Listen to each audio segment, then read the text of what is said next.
First year in the Big Ten for Oregon. The Ducks won 20 games. They got back to the NCAA tournament, had that dramatic overtime win over Vanderbilt in the first round. The Ducks were nails in close games last year, by the way. Kelly Graves, a new-look team. His top 4 scorers are gone, but some very talented and experienced transfers coming in. Estera Tahina, Avery Kane, Mia Jacobs, all bringing something a little bit different. Kelly Graves, year 12 in Eugene, joining us on set now. Coach, it is great to see you, as it always is. And, you know, last year, I'm just thinking about what a difference a year makes. You're stepping into a brand new league. There was so much unknown with the 4 West Coast schools joining the Big Ten. And yet for you, it felt like almost it was like a shot of confidence and energy. And you guys had you won 9 more games than you did your last year in the Pac-12. Overall, as you look back on last year, what went right? Well, personally, I really enjoyed it because I hadn't been to a lot of places. I'd never been to State College. I'd never coached at Chrysler Arena. I'd never been to the Barn in Minnesota. And, you know, so that was kind of fun. You know, when you've been doing it as long as I have, this is 38 years of coaching, you've kind of seen everything. And so I saw some new stuff. I was actually surprised a little bit at the style of play. I think the Pac-12 was obviously a very good conference, had great teams, but it was a little more traditional in how teams played. And I got to the Big Ten, and a lot of teams played that spread offense, you know, 4 guards. And so we weren't necessarily built for that kind of a game. And so we've adjusted our recruiting a little bit to kind of match that. But it was a good first year. You know, we played well on the road, went 4-4. We split every road trip. I did learn that it's cold in a lot of places in the conference. I wasn't used to that. But all in all, I think it was a good beginning for us, and now hopefully we can build on that. Well, you guys were incredible last season in close games, and the streak was games decided by 5 or less. You had the best record in the Big Ten, and they always say that's a sign of good coaching, Kelly. So you tell me, honestly, though, you had veterans. You had the ability to close in tight games. Why? You just said it. We had veteran guards: Deja Kelly, Peyton Scott, and Ani Falatea. You can say coaching, but hello, I didn't score a single basket or get a single rebound, so it had nothing to do with me. I've always felt players win close games, and that's where we're going to be a little bit different this year. We're not going to have that senior-laden guard line. Yeah, we have some seniors, we have some experienced players, but we're going to really rely on young guards, but hopefully we keep that same formula and have that same kind of success in close games. Because, you know, in great conferences like the Big Ten, and the Big Ten is the best conference in my opinion in the country, you're going to play a lot of close games, so we're going to have those opportunities. Well, one of the players you have coming in that has experience winning is Estera Tahina from Washington State. Was part of the Pac-12 tournament championship a couple of seasons ago, and she joins the Ducks Northwest product coming out of Washington State. What have you seen for her? She's a leader as the point guard spot. How has she acquiesced to your team? Oh, I think she's great. She's been a godsend for us in a lot of ways. Very solid at the point, makes good decisions. We're trying to play faster this year, so I'm trying to speed her up a little bit.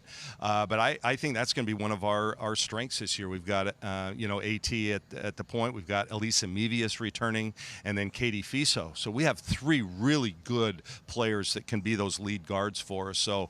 And like I said, we're trying to play fast, and with that, you need a veteran like Estera to calm things down.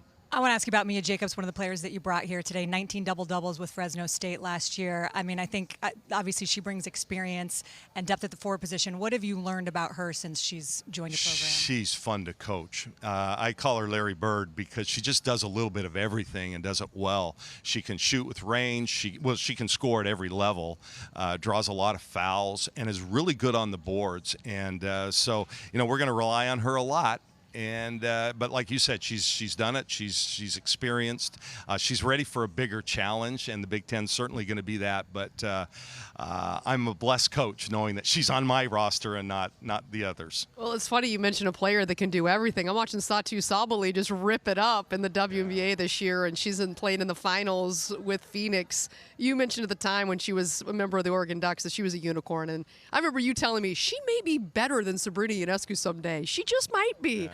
She's had an incredible postseason. But for you, you've got so many Ducks out there that are, obviously Sabrina, as I mentioned. What for you, the pride that you see when Satu's in the WNBA finals, what does that mean to you? Well, it's amazing. We're really rooting for her to win a championship. Her sister Niara got one last year with the Liberty. Ruthie Hebert got one with the Chicago Sky, and Sabrina got one with the Liberty too. So now it's her turn. That's pretty neat to see. And as a coach, that's one of the things that you take pride in, and it sometimes gets me emotional. I went to Paris last year, and 8 of my former players were playing in the Olympics. And one of our jobs as a coach is to help our players fulfill their dreams, whatever that dream might be. And I know everybody wants to be an Olympian. Everybody wants to be a WNBA champion. So I'm just a conduit to help them to that end. And so it makes me feel real good. Yeah, I see you pulling up. You got the matchup with Courtney Vandersloot and Sabrina, and there's Kelly front row. They get you tickets. Yeah, when you got 3 or 4 players on the court, they tend to take care of you down there. But you see that emotion, Coach, and I think that's so real because it is about the people, right? And that's why you do it. And you've been doing it, you mentioned 38 years. This game has changed so much. You've coached in so many different situations, so many different programs and leagues. What is something that you have changed recently about the way that you approach? Because I think the best players or the best coaches do evolve. What's something that you can point to that's different? Well, I've always been I drive players. There's no question about it. And I think as I've gotten a little older, I'm maybe doing that in a different way. I have a better grasp of the bigger picture. And I wish, we always want to talk to our 20 or 25-year-old selves, right? And I think I've changed in that regard. I take each day and just feel blessed that I have another day to do what I do.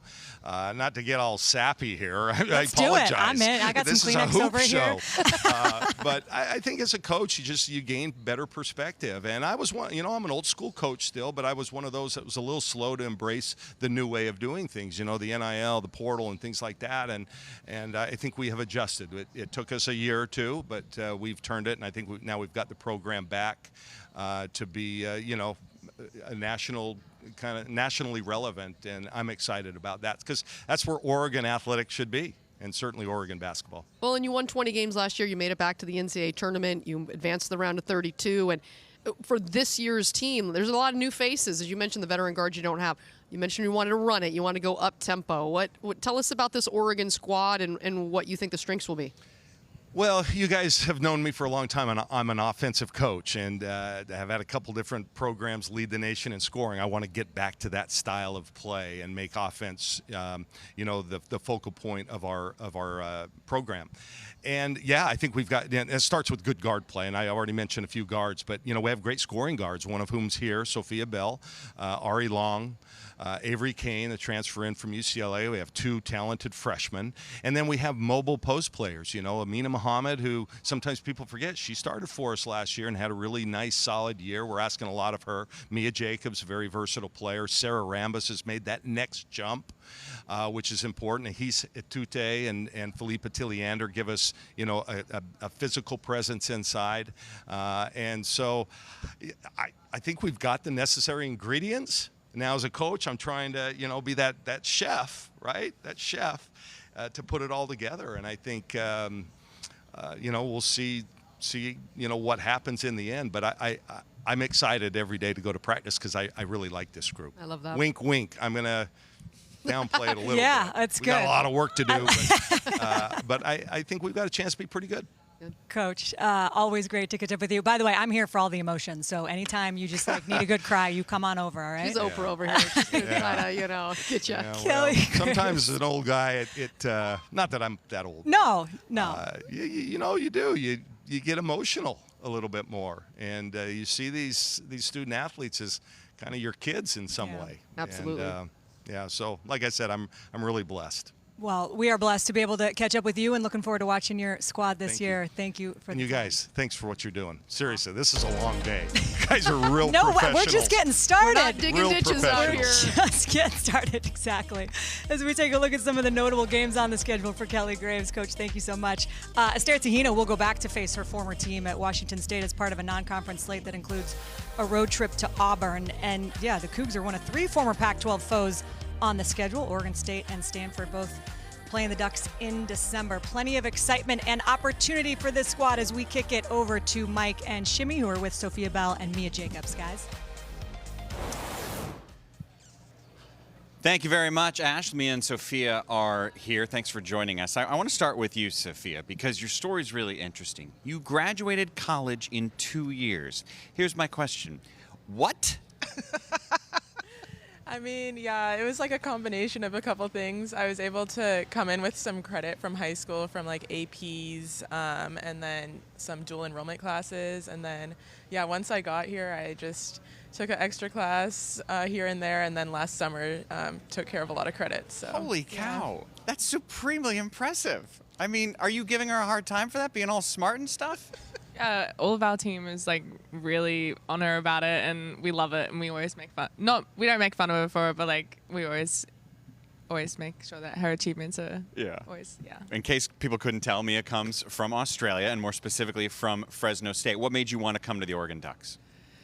There's a few things, obviously the girls on the team and the style of play, but I think the family aspect just makes everything better too. So yeah, that was one of the biggest things. I actually thought you came to Eugene because of the great beaches. No, that's not the case. Not quite the same. All right, as let's Australia, talk about your but photography then. Yeah. So we have the brainiac over here, and then we have the creator. You're quite the photographer. I've had a chance to watch some of your look at some of your work. Where did this come from? I think I've always had a little passion for it, but not the execution. So getting here, I was able to get in contact with a few people and finally be able to start and get going. And a lot about photography is just getting in it and experiencing. So yeah, that was one of the biggest things that I was able to do. So yeah, it's been great so far. We're looking at some of the pictures that Mia has taken, often sports focused. Yeah. Very cool. You know, your coach was talking over there with Ashley and Elise about the pace. How do you two describe what the pace of the team's going to be this year? Yeah, I mean, we're trying to play a fast style of basketball, get up and down the court, in as few seconds as we can. So that really has just started in practice and getting reps doing that. And yeah, pushing the pace, looking for early shots in transition, trying to create chaos on defense, and yeah, just getting up and running the floor. Why is it important to have fast pace? It's a lot of what we do. So a lot of us work better in transition. We're not as tall as we were last year, so being able to use that to our strengths, finding open people, and kind of just going from there. You've had several people transfer into the program. Not anyone transfer out of the program. That's very rare, especially today. What is it about this program, this coaching staff, this place that's so special that compels everyone to stay? Yeah, I mean, I think that really speaks to just like the family atmosphere that we have, both on and off the court.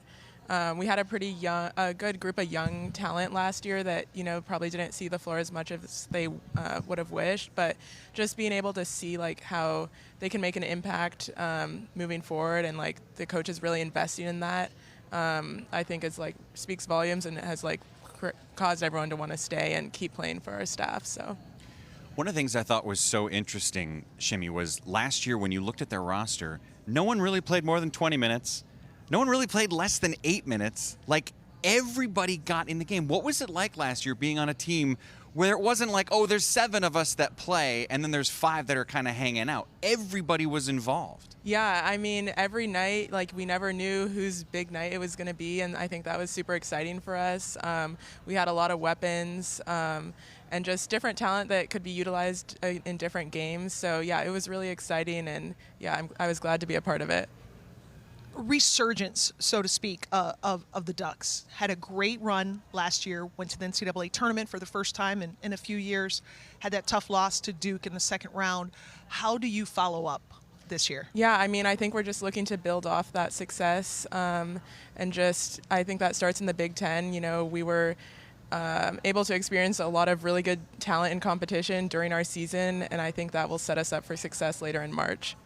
You have a head coach who, as we just heard, is a good time. He's high energy. He's fun. Give me a story about Kelly that stands out to you, whether it's a practice you've been at, whether it's something in the recruiting process. What stands out about a story about Kelly? Ooh, I mean, there's a lot. He's a really big jokester. He loves his dad jokes at the end of practice. Last year, he celebrated a 3 that Elisa Mevius made by like slamming his hand on the table. And then the next day in practice, he pranked us and pretended that he broke his hand and he had a fake x-ray and everything. And our trainer came in and we believed it for a second. And then we realized it was a joke. So It's pretty good. He's a good Yeah, time. I think that just comes across with the staff as well. Kelly brings in so many good people, and like we have such a good environment. Our practices are always so much fun, and they make me want to go to practice, make me want to be there, and it's great to be around that environment. They make me want to go to practice, said no student athlete ever. No, yeah, True, though. it's so much fun just to be around. Not like if we're having a bad day or we're having a iffy day, like the energy that the coaches bring to help us through these practices is so much more intense than anything I've ever been a part of. Mia, Sofia, thanks for your time. Good luck this season. Thank you. thank you.